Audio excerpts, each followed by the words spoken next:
Hello everyone, class 12th accountancy chapter 2 accounting for partnership firm.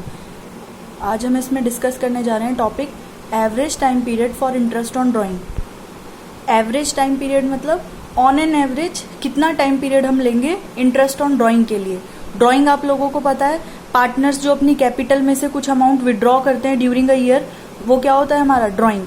अब firm year के and में उस drawing पर इंटरेस्ट चार्ज करती है। अब वैसे तो फिक्स परसेंटेज आपको क्वेश्चन में दिया होता है, और टाइम पीरियड यहाँ हम डिस्कस करेंगे कि एवरेज टाइम पीरियड क्या। देखो, जब एक फिक्स अमाउंट एक ड्यूरिंग द ईयर वो विड्रॉ करता है तो हम फिक्स अमाउंट पर चार्ज कर लेते हैं इंटरेस्ट ऑन ड्राइंग। जितने परसेंट टाइम पीरियड दिया होता है तो वो कैलकुलेट कर लेते हैं हम लोग। लेकिन क्वेश्चन में अगर टाइम पीरियड ना दिया हो तो हम क्या टाइम पीरियड लेते हैं, कितने मंथ, 6 मंथ। फिर हम इंटरेस्ट ऑन ड्राइंग पूरे साल का नहीं, सिर्फ 6 महीने का चार्ज करते हैं। क्यों? हम एक एजम्पशन लेके चलते हैं कि पार्टनरशिप फर्म स्टार्ट होते ही पार्टनर ने विड्रॉ नहीं किया होगा पैसा, कि आज 2 लाख लगाए और कल ही निकाल लिए। एजम्पशन है हमारे पास कि हम जब टाइम पीरियड हमें गिवन ना हो तो हम 6 मंथ का इंटरेस्ट ऑन ड्राइंग कैलकुलेट करते हैं। हम ये एज्यूम कर लेते हैं कि पार्टनर ने 6 महीने बाद ही विड्रॉ किया होगा पैसा। ये तो ठीक है। अब नेक्स्ट केस, जहां पर अलग अलग अमाउंट ऑफ ड्राइंग अलग अलग टाइम पीरियड पर दिए होते हैं। फॉर एग्जाम्पल देखो, यहाँ पे केस 1 है हमारे पास, when drawing are made in the beginning of every month, यानी कि हर महीने की बिगिनिंग में वो विड्रॉ कर लेता है सेम अमाउंट, एक fix amount. For example mister Gopal ने 1000 रुपए हर महीने की 1 तारीख को विड्रॉ किए, तो हमने 1000 को 12 से मल्टीप्लाई कर लिया। भाई साल के दौरान उसने 12000 विड्रॉ किए। परसेंटेज दी हुई है वो हमने निकाल लिया। अब एवरेज टाइम पीरियड क्या लें, क्योंकि जो ड्राइंग उसने 1 अप्रैल को की होगी उस पर हमें 12 मंथ का इंटरेस्ट चार्ज करना है।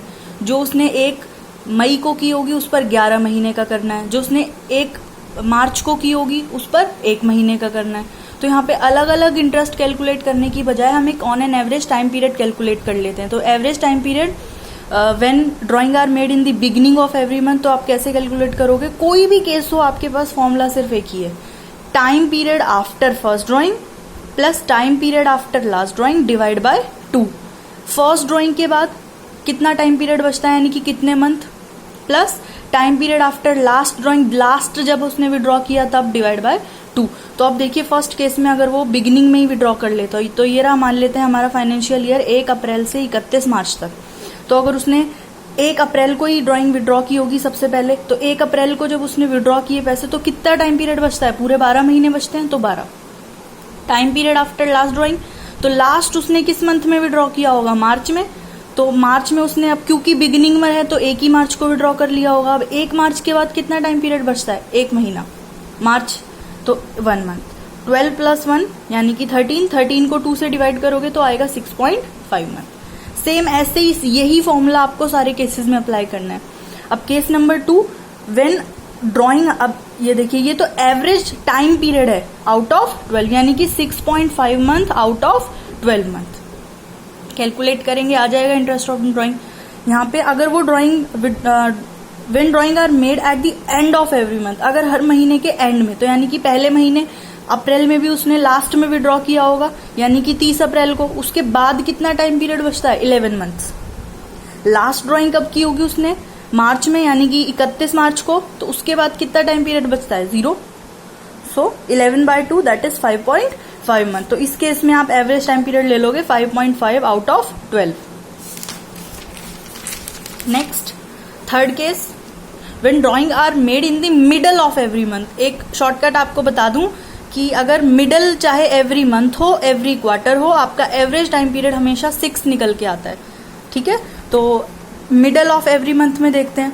अब सबसे पहले उसने अप्रैल के मिड में विड्रॉ किया होगा, यानी कि 15 अप्रैल को। तो 15 अप्रैल के बाद कितना टाइम पीरियड बचता है? फॉर्मूला यही है ना, time period after first drawing. तो फर्स्ट ड्राइंग के बाद कितना टाइम पीरियड बचता है? 11.5 मंथ। अब लास्ट ड्राइंग उसने 15 मार्च को की होगी, तो 15 मार्च के बाद कितना टाइम पीरियड है? 0.5, यानी कि 15 दिन, तो 0.5 month divide by 2। 11.5 0.5 that is 12, तो 12 divide by 2 that is 6 month. तो यहां पर आप एवरेज टाइम पीरियड लोगे 6 out of 12 months. Next, when drawing of equal amount are made in the beginning of each. अब क्वार्टर की बात आ गई। फॉर्मूला सेम है हमारे पास, क्वार्टर। अब आपको पता है 3 मंथ्स के 4 क्वार्टर होते हैं ईयर में। ये रहा हमारा क्वार्टर नंबर 1, 2, 3, 4। तो यानी कि उसने 4 बार ड्राइंग विदड्रॉ की। तो अगर 4 बार उसने विड्रॉ की तो सबसे पहले तो आप ड्राइंग को 4 से मल्टीप्लाई करोगे तो साल में उसने टोटल कितना पैसा विड्रॉ किया आ जाएगा, है ना। मंथ के केस में आपने 12 से किया था। अब ठीक है, एवरेज टाइम पीरियड कैसे निकालेंगे, तो दैट सबसे पहले क्या था फॉर्मूला में कि average time period after first drawing. तो टाइम पीरियड फर्स्ट ड्राइंग तो उसने पहले क्वार्टर में, यानी कि पहला क्वार्टर हमारा हुआ अप्रैल मई और जून, उसके बाद जुलाई अगस्त सितंबर अक्टूबर नवंबर दिसंबर जनवरी फरवरी मार्च। तो पहला क्वार्टर कौन सा हुआ, अप्रैल मई और जून, यानी कि उसने फर्स्ट डे यानी कि 1 अप्रैल को ही विड्रॉ कर लिया। तो कितना पूरा टाइम पीरियड बचा, 12 मंथ। ऐसे ही time period after last drawing, तो लास्ट ड्राइंग उसने चौथे क्वार्टर की बिगनिंग में की है। चौथा क्वार्टर यानी कि जनवरी फरवरी मार्च, तो उसने 1 जनवरी को विड्रॉ कर ली होगी। तो 1 जनवरी के बाद कितना टाइम पीरियड बचता है, 3 मंथ। तो ऐड किया, 2 से डिवाइड किया, आ गया हमारा एवरेज टाइम पीरियड 7.5 मंथ। उसके बाद अगर मिडल में करेगा, मैंने आपको पहले ही बताया 6 मंथ ही आएगा, चाहे वो क्वार्टर के मिड में करे या मंथ के मिड में करे। अब कैलकुलेट करके देखते हैं। तो उसने पहले क्वार्टर के मिड में, पहले क्वार्टर यानी कि अप्रैल मई और जून, तो यानी कि अप्रैल मई उसने 15 मई को विड्रॉ किया होगा। मिड की बात हो रही है ना। 15 मई के बाद कितना टाइम पीरियड बचता है, 10.5। Time period after last drawing, तो लास्ट ड्राइंग उसने इधर जनवरी फरवरी मार्च वाले क्वार्टर में यानी कि मिड ऑफ फेब में की होगी। तो मिड फेब के बाद कितना टाइम बचता है, 1.5 मंथ, है ना। 15 डेज फेब के और मार्च का 1 महीना। तो हमने ऐड किया आया 12, 2 से डिवाइड किया 6 मंथ। लास्ट केस, अगर वो end of each quarter withdraw करता है, यानी कि हर क्वार्टर के एंड में, तो हर क्वार्टर यानी कि सबसे पहले उसने ड्राइंग की होगी फर्स्ट क्वार्टर के एंड में, यानी कि मार्च अप्रैल मई और जून, 30 जून को।